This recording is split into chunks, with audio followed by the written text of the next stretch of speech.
is available. Make out pools. Yellow Bunny rushing him down the 50-50, and he goes. Over the years competing in Tekken 7, I've realized that when dealing with complex characters, it's important to simplify more than you complicate. In this series, I'm going to give other players a simplified yet practical understanding of specific topics that you can use right away. Let's get into it.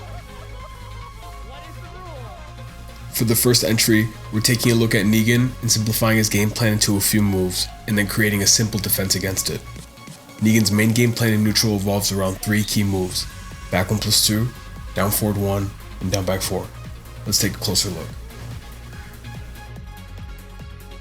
First up to bat, we have back 1+2, slow, super plus on block mid counter hit launcher. Very, very powerful. Next we have down forward 1, generic I-13 mid poke, tracks to Negan's left, pretty decent.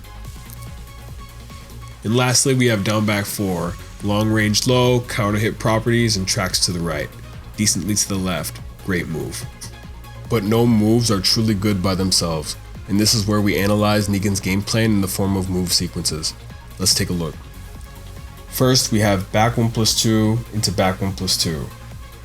Next up we have back 1+2 into down forward 1.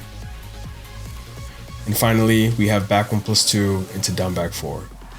Note that we could have a sequence like back 1+2 into back 1+2 into down forward 1, but this of course just brings us to the base situation, so we won't worry about it for now. We'll approach this bite by bite, explaining relevant information as needed.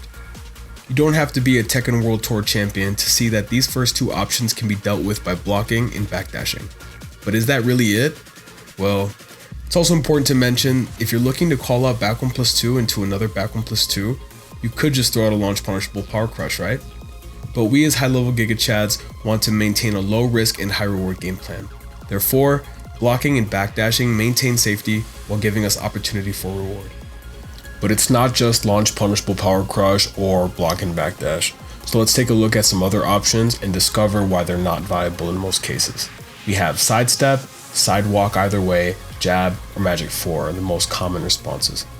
Back 1+2 into down forward 1 beats lateral movement for the most part depending on range and character. Jabbing is a bad idea for various reasons, and I'll explain that later. Magic 4 or some other equivalent counter hit move is a decent choice if you're feeling mashy, but will lose to back 1+2 into down forward 1.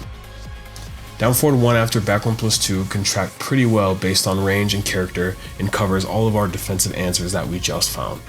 But obviously, Negan can't do much if you're just blocking and backdashing, so that's where down back 4 comes in. But first, you need to understand a vital part of Negan's kit. Remember when I said that jabbing after back 1+2 is a bad idea? Here's why.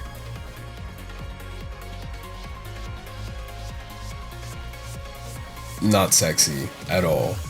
But this only happens on trade with shove. In this instance, Negan can set it up easily when Negan is +4 and then presses shove.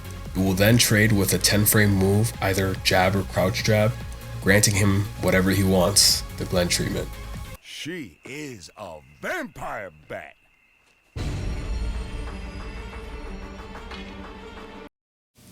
So what's this got to do with down back 4? It turns out that down back 4 is only +3 on hit, meaning of course that crouch jab will trade with Negan's I-13 mid poke and result in our favor, giving us +4. The +4 is huge because it turns a situation that is supposed to be advantageous for Negan into a situation that is advantageous for us. But the real takeaway is that the situation that was under Negan's control is now under our control. Every time Negan wants to use down back 4 and continue his pressure, he will have to make an additional decision, or at the very least, think about how to deal with our defense, which means that we now control the situation. So our basic game plan against Negan reveals itself as 1. For the most part, neutral block and backdash. Back 1+2 is really only scary at the wall since in neutral it leaves you far away from Negan outside of his range with the exception of down back 4. 2. Test Negan's frame trapping with magic 4 or other counter hit move. Remember, jabbing is risky. 3. When you feel Negan getting antsy, meaning forcing his offense, we can make the read and duck, giving us an I-13 punish, low parry, giving us a full combo, scaled of course, or the safest option, which is wait for the down back 4 and then crouch jab after eating down back 4 and take our +4. This should serve as a basic game plan against Negan, open for change based on the player's behavior, tempo of the match, and time elapsed in the round. There are obviously a handful of very important moves that are missing here, like shove, 1-2 strings, down forward 4 strings, etc. If you'd like a more specific video on Anti-Negan, let me know in the comments. Matter of fact, if you'd like any kind of video, whatever you can dream up, let me know in the comments. Literally anything. Try me. I hope this helps, and let me know if any questions. Deuces.